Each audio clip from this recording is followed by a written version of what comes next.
শেখ হাসিনার রেজিমের শেষ সময়ে আইজিপি হিসেবে দায়িত্ব পালন করেছেন। তিনি যেহেতু পুলিশ বাহিনীর প্রধান ছিলেন এবং রাষ্ট্রের অত্যন্ত গুরুত্বপূর্ণ পদে অধিষ্ঠিত ছিলেন, তিনি এই জুলাই আগস্টে যে ওয়াইড স্প্রেড এবং সিস্টেম্যাটিক পদ্ধতিতে বাংলাদেশে নৃশংসতা চালানো হয়েছে,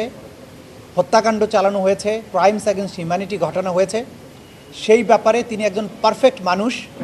যে এই ডিসিশনগুলো রাষ্ট্রের কোন জায়গা থেকে কিভাবে এসেছে, সেই নির্দেশনাগুলো আসার পদ্ধতিগুলো কী ছিল, বাস্তবায়নগুলো ধাপে ধাপে কিভাবে হয়েছে, কোন কোন ব্যক্তি এই বাস্তবায়নের ব্যাপারে উল্লেখযোগ্য ভূমিকা পালন করেছেন, কোন কমান্ড স্ট্রাকচার কিভাবে কাজ করেছে, কোন জায়গায় কমান্ড ব্রেক করে কাজ করেছে, এই সমস্ত তথ্য তিনি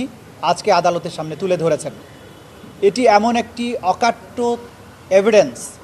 এমন একটি সাক্ষ্য বাংলাদেশের যে কোনো আদালতেই শুধু নয়, বিশ্বের যে কোনো আদালতে গেলে এই সাক্ষ্যকে